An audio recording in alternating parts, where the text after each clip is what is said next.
Welcome to Truth Quest. If you are striving to balance earthly challenges with a heavenly perspective in areas like business, family, relationships, money, and personal growth, you have found your community. Welcome back to Truth Quest, an extension of Successfully Yours. And something that we're just kind of pondering through as best we can, but this is where we're looking to find the truth, even the hard truth, even if we don't like it. But we want to share a little bit about us today. Is that right, Jamie? Mm-hmm, that's right. All right. Oh, and in case you don't know, I am Diette. This is Jamie. All right. What do you want to know? I'm an open book. I love it. I think it would be a good idea to start with explaining how did Successfully Yours come to being? How did that company start? Yeah, I just put some paperwork in by accident. No kidding. No, I love helping people. I don't need these. I need helping people. I love to help people. And it started off, I was mentoring other people in the office first. And as I was mentoring them, then it kind of segued into coaching them. And then I had people approaching me and asking, will you coach me? And I didn't think I was qualified. So I thought, well, if there's enough people that want this, maybe I should get qualified. So I did. Started looking into education. At the same time, they were asking me to fill in for some instructors at the brokerage, and then on the level with the state of Alaska Realtor Organization. Gotcha. I was going to say, for those that don't know you, what office are we talking about? What real estate, are we talking doing about? all the things real estate. And then in my personal life, before, back when I thought I could keep them separate, in my personal life, what happened was I was asked to teach a couple times at the church. And, you know, I can do the Bible study where, sure, I can push play. I know how to start a video. And then talk about it. Yes, I can do that. But to teach a whole class. And then I was asked first to go on one of the mission trips. Fred and I have done hundreds of mission trips. Whenever we are asked just about, we will go. And I was asked to go to the Philippines for a couple different years, and I just didn't feel like God was telling me to go. And then finally one year it was like, okay, I'm going to go. And then the pastor came to me and he said, I need you to teach a class too. And I was like, oh, no, I'm not a teacher. I'm not a teacher. I've never been to school for this. I'm just not an educator. And so you thought. he looked at me and he said, well, you can think that all you want. I need you to teach. We were teaching a John Maxwell series called Equip. And he said, I will send you the sections. And I went, oh, somebody else wrote it. Okay, I can teach what somebody else wrote. That's no problem. And then he said, oh, and I need you to come in with a class on worship. And I said, do you have curriculum? And he said, no. I need you to write the curriculum. And I said, I'm not a teacher. And he said, just teach them to do what you do, because I was a worship leader. And I said, I can't teach that. That's a heart thing. That comes from the heart. He goes, oh, good. You know where to start. And he walked away. And I was like, okay, I guess I'll do this. Okay. So I wrote that curriculum. I wrote The Heart of Worship and the Foundations of Worship. And then wound up coming back from that trip, which was amazing, as they always were, to be offered a position at the School of Worship with Mark Eddington at Faith Christian Community at that time. And the teaching career began, because then I started learning both on a personal faith-based level as well as on a business level, as much as I could, about how to be an instructor and someone who could just raise other people up. I mean, that's what I love. I just love it. Yeah, you're really good at it. I find it funny that you didn't consider yourself a teacher when that makes sense. From what I know of you, that makes a lot of sense to me that you are a teacher. When Mark Eddington asked me to I said, I'm not a teacher. And I'd filled in for him a couple times when he was on vacation. And he said, really? Because I have a whole school full of people that will disagree with you. I guess some students who would say otherwise. I'm like, oh, they're so sweet. All I do is tell them, don't do this, because that's what I did. Yeah. So, and that's my method of teaching. Let me tell you what not to do. There you go. That works. Okay. So Successfully Yours offers teaching and coaching. I know that you don't love bragging about yourself, but I'm going to make you do it. So give us a little spiel. Why should you be hired as an instructor for hire? Because I'll give you a hug at the end of the class. That's worth it. It's worth it. That's right. There you go. I have spent a lot of time learning. I will, if there's education on how to be an educator, I like to grab it because I will always learn something new, something that I can use to enhance someone else's life or business or whatever it is that I'm teaching. I did get certifications. I went through John Maxwell. That was a 1 year. And that was really good. And that was for speaking, teaching, coaching. Awesome. And I got those. I went through Dave Ramsey. Yeah. And did a lot with them. I worked with them for many years. And then they offered also a Mastery Financial Coach program that I went through and took because, as you know, I am passionate about helping people become debt-free. Our brokerage, Keller Williams, at the time was offering a coaching program through what they call MAPS. That was intensive. That was very, very good. And so, I mean, there's just, I take them. If I see it, I take it. There's been a few that were like, meh, but I still got something, right? Yeah. So I've spent a lot of time trying to hone the skill for both coaching and speaking. And I can attest that she has spent a lot of time honing. Because you booked a lot of those flights. I have been present for a lot of it. Let's talk about classes. What kind of topics and classes does Successfully Yours offer for businesses? Well, of course, on the business end, I have a lot. I start out right out of the gate encouraging everyone to learn how to set goals. People are really good at, January 1st, I'm going to do these new. Stop it. Just stop myself it. included. No. If I find out, I will spank your hand. Do not write that down. No, you have to have goals. And in order to have goals, you have to be able to look out a year, 5 year, 10 year.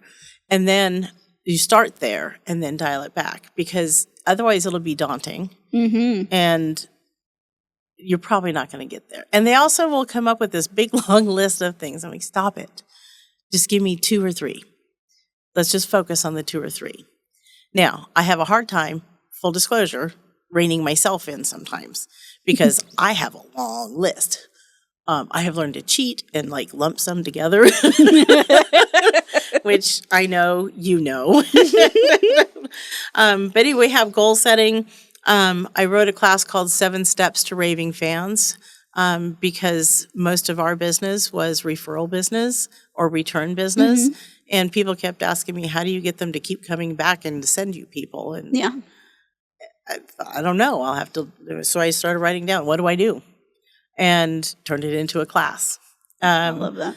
We have high-level communication through the DISC assessment, which I love using because it's simple, and I can usually identify who I'm dealing with quickly so that I can talk to them in a language that they will hear me, as opposed to they're trying to filter through. Because those who know the DISC assessment, I am a high D, high I. No one's ever shocked. And and so for me to talk to an engineer, right? It's like, oh, dial that back. First of all, they're not going to give you a hug. Usually not. Usually not. No. And they want the facts and they want it right. So when I knew what they expected, it helped me to know their expectations. So I do teach that, and I teach that to just about any business. Yeah, it translates to It does everything. translate. I probably use it more in my personal life. I used it a lot with my teens because they That were all makes different. sense. Yeah. And my oldest is a high D, all day, all D. So he'll give me a hug because I'm his mother and he better or I will punish him. I don't care how old he is now. But I knew that he just wanted the facts, wanted it done, to get it over with. What is the goal? Yeah. Let's just get there. Yeah. And so I would talk to him that way. Now I have another one that's a high S. And he's going to get there, but it's not going to be that quick, right? So I knew how to deal with my own family. much better by knowing it. The other thing is I do business planning. For realtors, I have one called Set the Stage, which is all about how to coach your clients on staging their home or do it yourself for them. Probably the most popular is the Party to Profit, where we teach people how we throw parties and how we built the business. Yeah, off-client events. Off-client events, because that's the funnest way to build your business, hands down. Throw a party. I do one called Matters of Money, because money matters, which is all about your finances, both in your business and your personal life. Date your database, how to make a robust database. The Purpose-Driven Business, that one ties in the faith piece for those who are believers.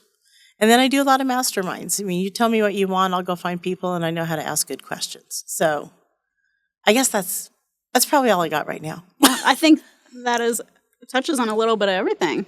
Yeah. And I'm excited about it. I'm always looking for, what else can I do? But I also refresh these pretty regularly just because it changes. I change because I grow. Yeah, definitely. Okay, talk to me about coaching.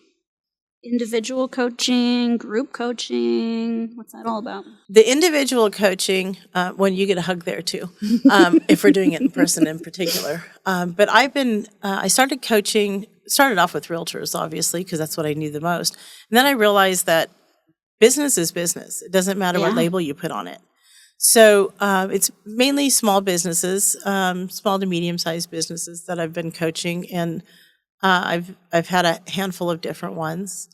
And it's really rewarding when something that seems second nature to me that I'm able to share is like this brand new idea to someone else. Yeah. And then they implement it and they see their business, like 50% improvement, or some of them double. It's so rewarding to do that and to have that one-on-one. Now, I do a holistic coaching. I'm not going to just coach to their business. I need to know what their life is about too, because I don't believe that we live to work. Agreed. And so I want to make sure that they are getting some balance in there, because you can become a workaholic really easy. Yeah. Really easy. And nobody needs to be in bondage to their job or to their business. So that's the one-on-one. And we have a couple different programs that you can opt in. You can either do it twice a month or you can do it once a week. And then now we're building this group coaching, and it'll be coming out here, I guess, 2 months, I think is our plan. And the idea of the group coaching is a subscription. And basically with the subscription, there'll be 2 to 3 group coaching sessions a month. Definitely 2. And each of them will have a different subject. Like one will be focusing on financials, both business financials and personal financials.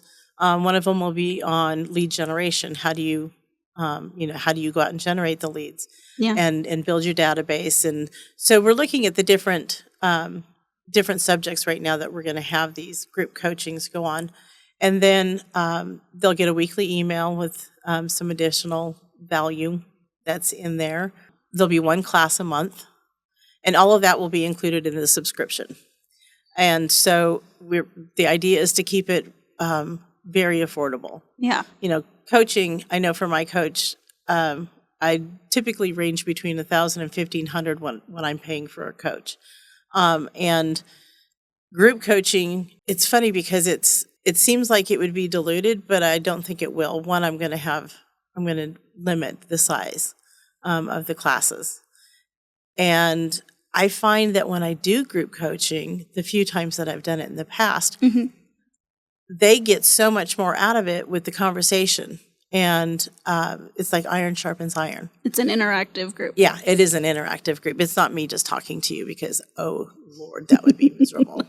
Although I've got stories. If you just want to be entertained, okay. But that's not what you're going to pay for. Yeah, that's not going to grow your business. No, it's not. So that's what we're working on now, is to build that. And that should be rolling out in January. That is super, super exciting.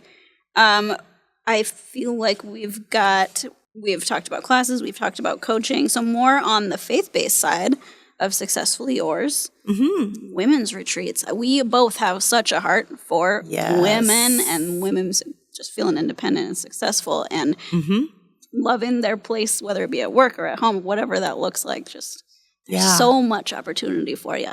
And we, because of that, want to do women's retreats. We do.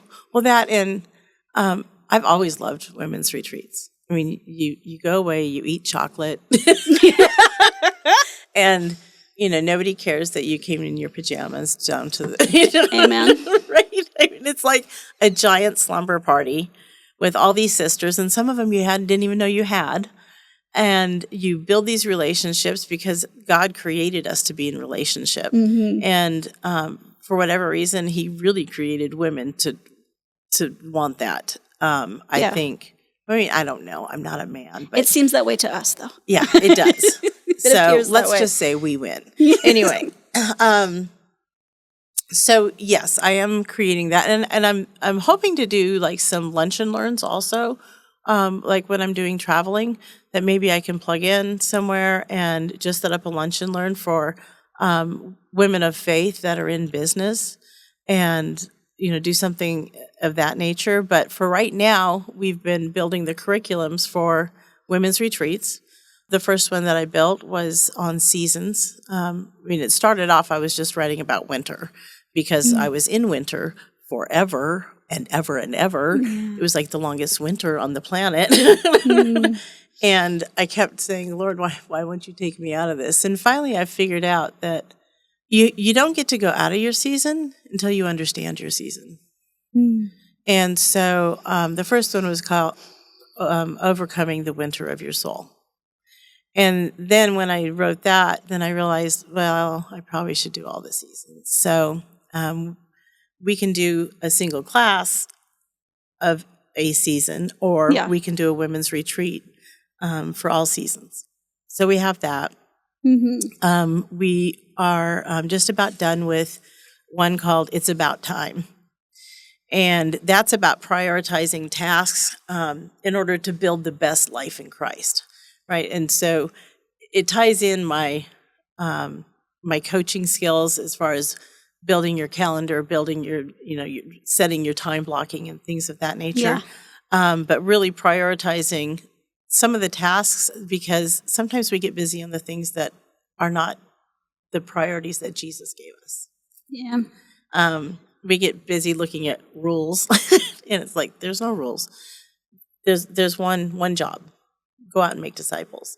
And how do you build your life in such a way that you can do that? Yeah, that you're aligned with that. And then the last that we've started is just about done, where friends gather, and that's participating and growing in community. So it's like all about the ladies' retreat right there, right? Yeah. Those two go hand in hand. They do. So that's what we got going on. And I'm open to any suggestions for themes and topics, because these are just fun to write. These are awesome. It gives me a reason to go dig in the Word and just find a core theme. Yeah. So before we're done today, let's talk about how we ended up here at this table, because neither of us, I think at the beginning of the year, thought that a podcast was in our future. Oh, no. Not even a little bit. Not even a little bit. So, I mean, I've had people comment, mainly because I'm a storyteller. I mean, when I teach, I'm a storyteller. When I'm leading Bible studies, I'm a storyteller, because I have a lot of life.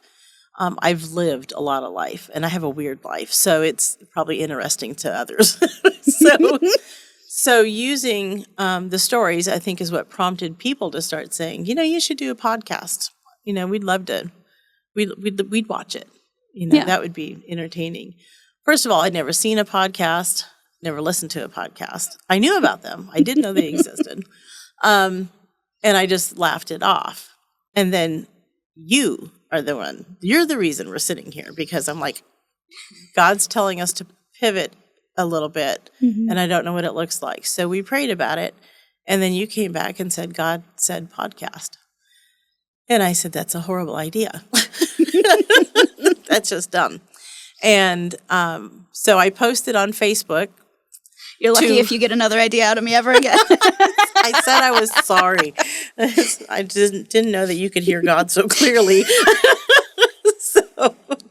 But I posted on Facebook just to prove that it was a horrible idea. Just to prove we would get no interaction. Exactly. And I was wrong. And I was proven wrong and had to eat my words because we had huge interaction.